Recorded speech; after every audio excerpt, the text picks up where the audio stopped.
I had a spiritually transformative experience and near-death-like experience in March of 2019, where my entire life transformed 180 degrees. I went from a drug addict, a prostitute, homeless, to this beautiful enlightened being that you see before you now.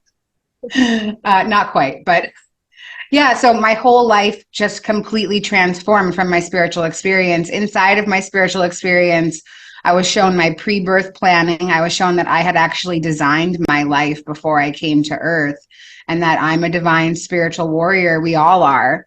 And we're here for this beautiful mission of the Great Awakening. And I went from 0 awareness to 100 awareness. I was an atheist. I didn't know anything about spirituality or anything bigger than myself. And today my life is vastly different. My addiction started when I was very young. I come from a family of addicts. My parents are addicts, their parents are addicts, and it's been that way for generations and generations.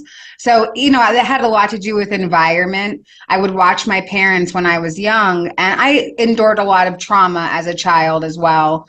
Abuse, physical abuse, emotional abuse, and I was sexually abused as well as a child. So I really never wanted to feel like me because all of the things that were happening to me didn't feel good.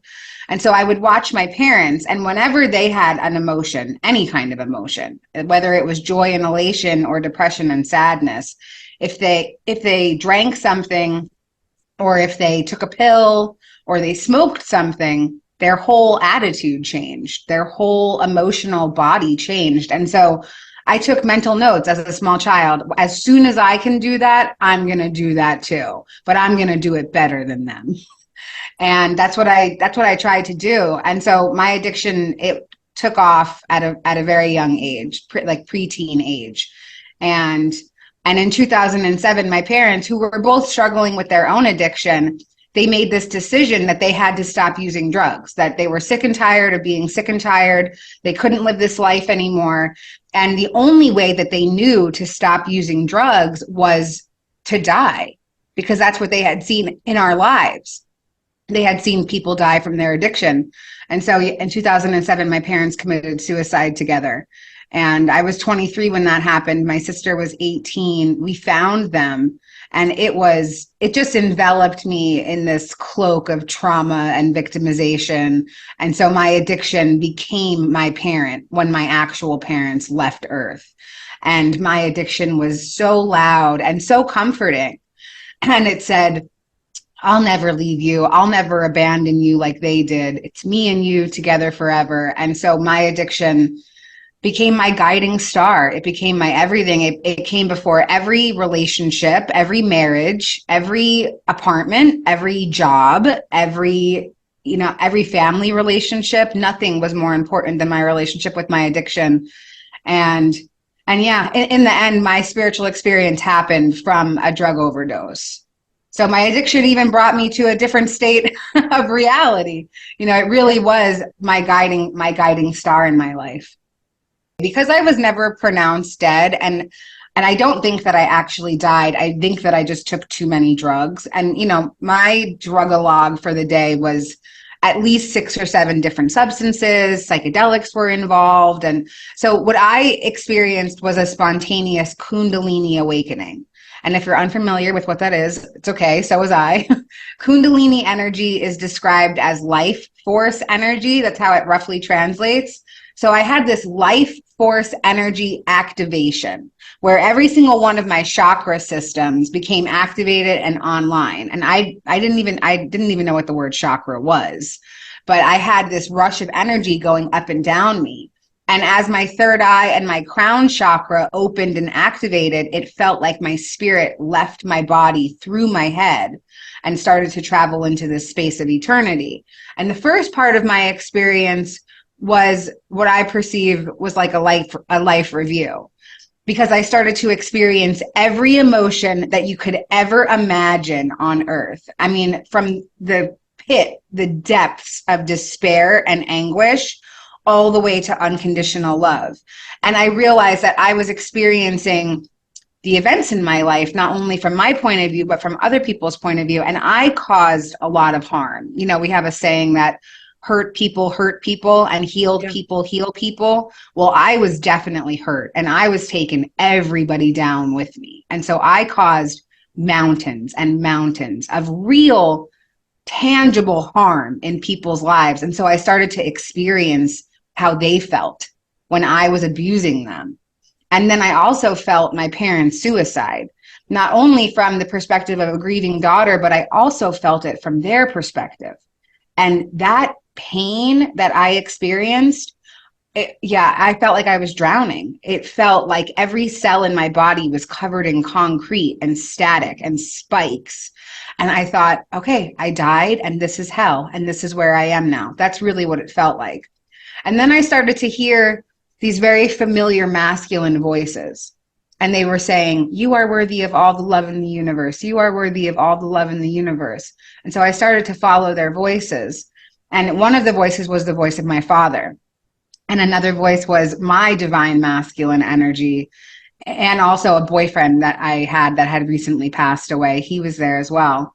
And then it kind of morphed into every man that I had ever met. My husbands were there, my uncles, my cousins, like they all kind of morphed into this one energy. And this masculine energy was guiding me through the space of eternity. And when I landed in the light, it kind of felt like I landed on a deck of a spaceship. And it looked, we have this carnival ride here. It's called the Gravitron, and it looks like a spaceship, and it spins really fast so that there's no gravity inside, and you can throw yourself up against the wall. And it felt like I came out of the side of one of those walls, and I landed on this deck. And there was thousands of other souls, and they all just kind of looked like these light beings. Like they looked like human bodies, but they were nothing but light. And everybody was super pumped. Everybody was glowing really bright. And there was this commander in the center of this platform, and the commander was gearing us up for this mission to Earth. We were all getting ready to jump to Earth. And you can call that commander Christ or Krishna, Buddha, higher consciousness. The energy. Yeah. Right. The energy of something ascended, something in charge, something light and love. And I, like everybody was super geared up, and we were like, we're going to Earth. And that's when I was downloaded with this knowing that we're here for the ascension of Earth, for the transformation of consciousness. Again, none of these words are words that I had ever heard before, but I'm just like tucking them away. I'm like, okay, ascension, Earth, 5D. I had never heard any of this before. And then obviously after my experience, I found confirmation on the internet that this is a real thing, that other people have also that know this information. So everything was happening in my mind simultaneously, all at the exact same moment, but the way that my linear mind can compute it. Next, I transferred over to a scene where I was in front of this table of beings. And they never told me who they were, but they didn't have to, because they were definitely people in charge. And so I didn't even have to question it. And they were thumbing through this big, huge gold book. And they were turning the pages, and they were like, okay, nice to see you. You're not meant to stay. Get ready for your trip back. And I was looking around me. I'm like, you guys aren't talking to me, are you? Because I don't know where I am, but it feels way better than where I just was. And then things started to kind of click together for me. And I realized, oh, I'm home. And these are the people who are going to send me away again. And so I start throwing a tantrum, and like a small child. I could see myself kind of transform into a small child. And I was like, I will not go back. I said, you guys don't tell us what Earth is actually like. You don't prepare us at all. And there is no way that I am going back into that experience. And they were like, kind of laughing. And this is not in any kind of sinister way. They were like, you're there for 5 seconds. Like, this is nothing, because when I got there, it really felt like I woke up from a dream. And I was like, whoa, that was so weird. What a weird dream. And the only thing that I could remember out of 35 years of life at that point in time was that my parents had committed suicide. I couldn't grab not one other thing from 35 years of life. So when I sit around today and I worry about what I look like or what I'm eating or what's going on in the world, I didn't even remember any of that. None of that came into my perception at all. So in that space, they said, we're gonna tell you about your pre-birth plan so that you understand why Earth feels the way it does to you and how you're going to get through the second part of your life because you're going back. And so they took me through my pre-birth planning, and it looked a lot like a video game to me. And it could be because of the generation that I'm born in, or because we're living in a simulation. Whatever, you could take your pick. But the way that it looked in my mind's eye was that I was inside of a grocery store, and I had this big empty grocery cart. And the walls of the grocery store aisles were lined with these gigantic cereal boxes, and every cereal box had a life experience on it. And because I was coming to Earth for this divine mission of ascension, I was going to have to transmute a lot of trauma, not only for myself and the family line that I picked to be born into, but also for the collective itself. And so I took on very dense experiences that lots of people in the world experience, like, you know, being molested as a child, the sexual trauma as a young adult and a teenager, having addicts for parents, that's very traumatizing, being an addict myself, poverty. I grew up very impoverished. We never had any money. You know, like homelessness is something that I experienced in my life, prostitution, just a lot of trauma, a lot of really dense experiences. And these are dense for me, you know, like I could have picked to have been born in a country that doesn't have running water or electricity and people are dying of hunger all the time. But for me, this was the path that I chose. So like might sound very traumatic to us watching something on the internet, but think about people who don't have the internet. Their lives are also traumatizing in their own right, but maybe they're actually better in some way as well. But this was the life that I had picked. So I start throwing everything in the grocery cart, and it's these crazy experiences. And then I had also thrown things in the grocery cart that I hadn't gotten to yet in my life, like overcoming, recovery, being a speaker, being an author. I see all of these experiences, but none of them had happened in my life yet. So it didn't resonate. It didn't make any sense. I was like, that's weird that that's in there. And then I found my awareness back in front of the table of beings. And so I had this deep understanding now. You know, I had this very deep knowing inside of me, and it was like 2 tons of bondage had been released from my spirit because I was no longer a victim to my circumstance. I was actually the divine co-creator of my life.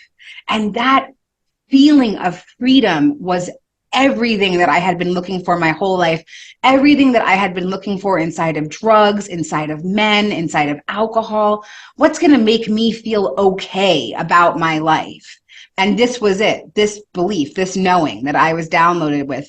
And I was so grateful. And I told the table of beings, like, this is amazing. I'm so grateful to finally know the truth. This is what I've been waiting for my whole life. I'm still not going back to Earth, but I'm really happy to know this. And they were like, listen, this is not a punishment. You're not going back as a punishment. You're going back because you signed up for a mission. You are a divine spiritual warrior, and you've taken on a lot of very dense experiences because you can handle it. And I was just so dismissive. I really didn't want to come back. They told me that the first part of my life was like boot camp, and the second part of my life would actually be carrying out the mission. And it wouldn't be nearly as difficult because I would have help. Number one, I would be living in awareness. I would know all of these things. And then I would have helpers. I would have mentors and soulmates and teachers and communities that would help me along the way. And they just kept saying, trust us, trust us. And I was like, I do not trust you guys. And then I found my awareness kind of like sifting back into my body. And they had given me a choice that if I didn't want to go back into this physical body that I had just come from, that I could be born into another body. And so they showed me the baby that I would be born into. And she was going to have to do everything that I had already done. And she even had deeper levels of societal adversity because of the family line that she had to be born into. And so I was like, no way, man, I can't start from zero. You know, I was like, let's just go see what happens. I came back into my body. And that was the bulk. I mean, that is the experience. There's so much more, but that's the part that's like can be comprehended, I think. And yeah, you know, like the freedom from the experience. But when I came back from my experience, I just thought that it was drug-induced psychosis. I was like, that was so crazy. I was so messed up. I'll never be that high ever again. And so I just wrote the whole thing off, and I just continued to live my life the way that I was living it, using drugs, using people, being in depravity and degradation on a daily basis. And so, yeah, that was my experience. All of these, weird coincidences, now I call them synchronicities, but all of these things were happening in my life that were just too bizarre to write off as some sort of coincidence. And the information that I needed started to find its way to me. I had my laptop open, and there was nothing on. There was no internet browser up, nothing. And then all of a sudden YouTube popped up and a video started playing all on its own. And it was a Dolores Cannon video.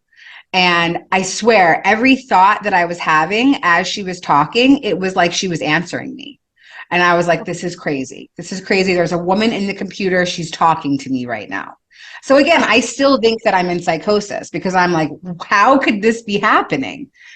And then all of my drug dealers, they all stopped selling drugs on the exact same day. I'm talking about people that did not know each other.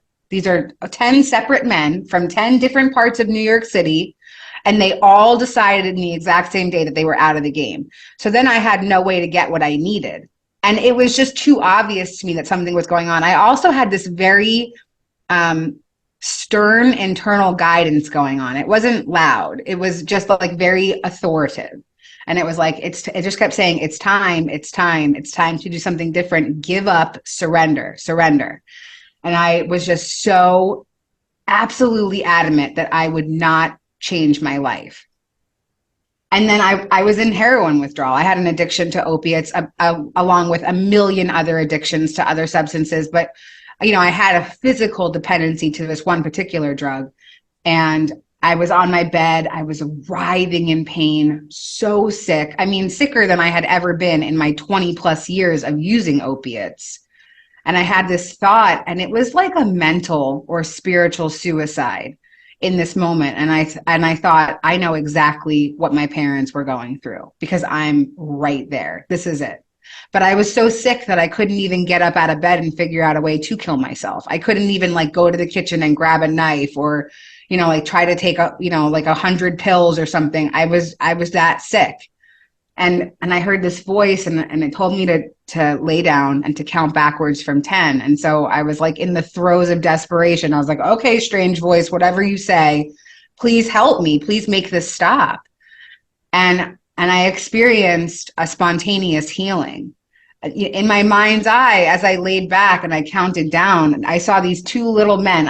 Every time I tell the story, I see them again, and they're just sitting there waving. But I see these two little men appear in my mind's eye, and they have these bulbous noses. They're wearing these white lab coats, and these little lawnmowers manifest in front of them. And they're kind of bouncing up and down because of the engine of the lawnmower. And they start walking through the crevices of my mind, and they're going through every inch of my mind. And as they do, I feel these intense hot tingles start to take over my head. And I just knew that something was happening. Something divine was happening. And when they were finished mapping out my mind, there was this bright white flash, and it felt like somebody had drawn X's on my forehead.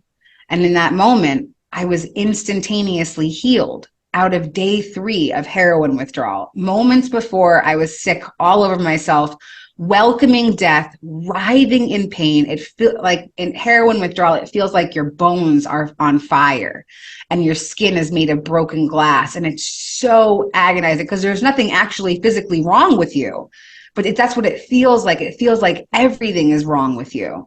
And then all of a sudden, I was completely well and fine and healed. And I knew that it was a miracle.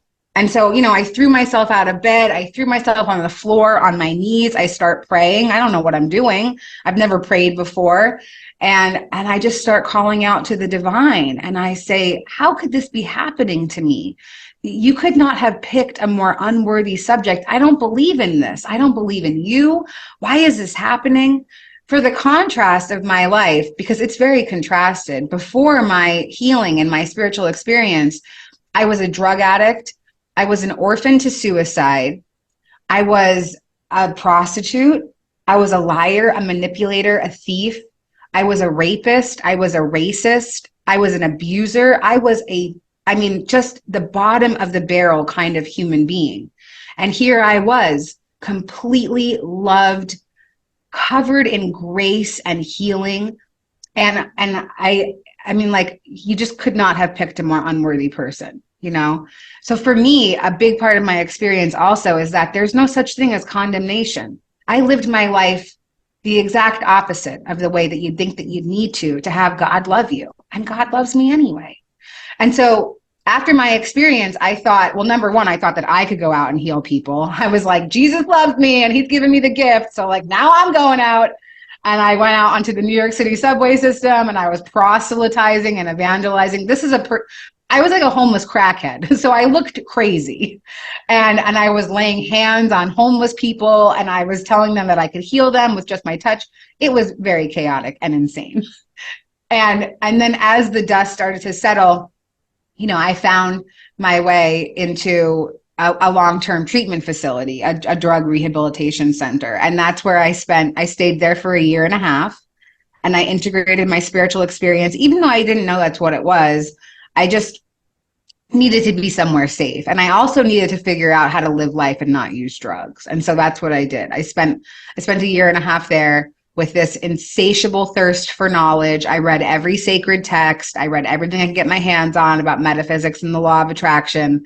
And I began to manifest my reality. And I did so much healing in that space, so much healing.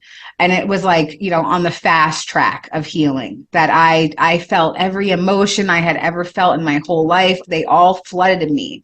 And I felt the grief from my parents, the loss of my parents for the first time with a clear mind.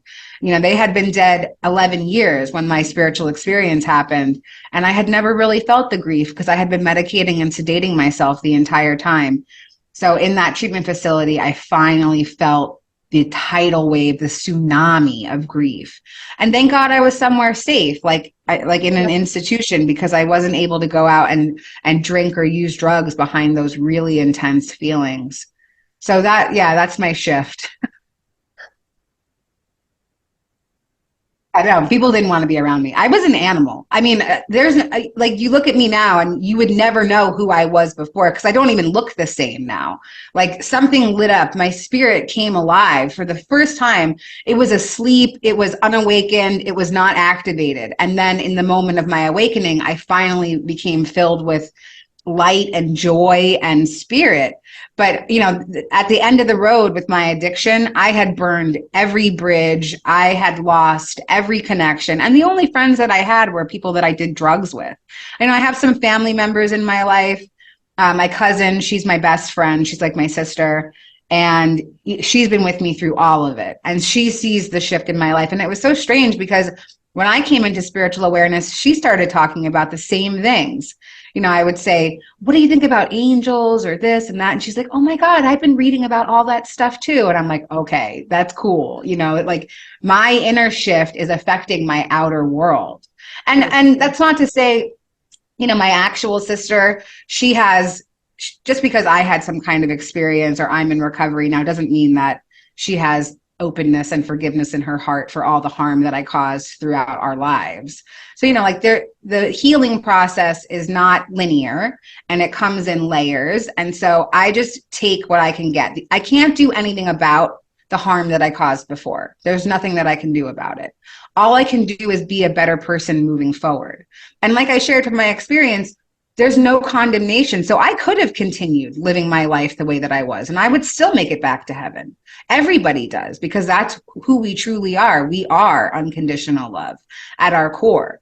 But today I choose to live my life aligned with spiritual principles. Number one, because it feels better. It feels a lot better. Like the way that I live my life today, this is the high that I was always looking for. Being of service to other people, being of service to humanity, that feels like the most intense chemical high that I could ever imagine. So today I choose to live my life in a righteous way because it feels better and it feels more aligned. And, you know, the universe definitely wants me to. So some of the work that I've done with healing, I've done a lot of shadow work. And so part of that shadow work is kind of dissecting the different parts of me and labeling them. So I call my addiction Richard. He's a man. He's a gay man, and he's ruthless. He's hardcore. And so he was my dominant force in life. So, now I heal my addiction through a 12-step fellowship. I belong to Narcotics Anonymous. And through working the 12 steps, I'm able to understand that addiction is a dis-ease. It's a form of dis-ease, just like every other thing that we have in our collective now.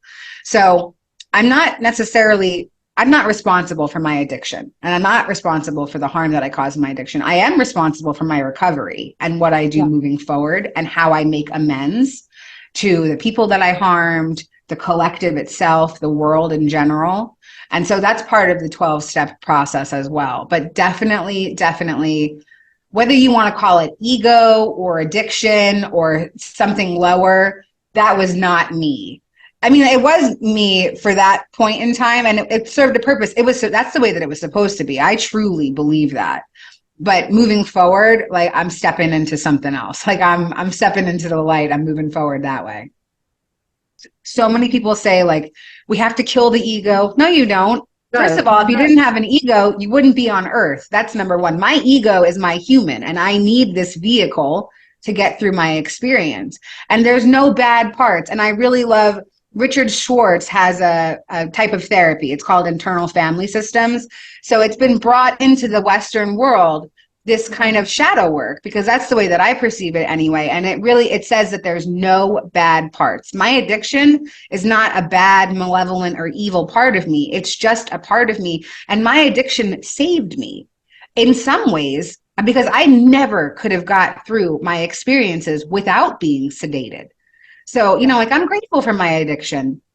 It served its purpose. It no longer has a place in my life currently. But, my addiction manifests in a bunch of other ways too. It's not just like drugs and alcohol. There's addiction to codependency. There's issues with eating disorders, person obsession. I love getting obsessed with people. And, so my recovery is in layers as well. And I have some freedom from those things in my life today as well, all those other layers.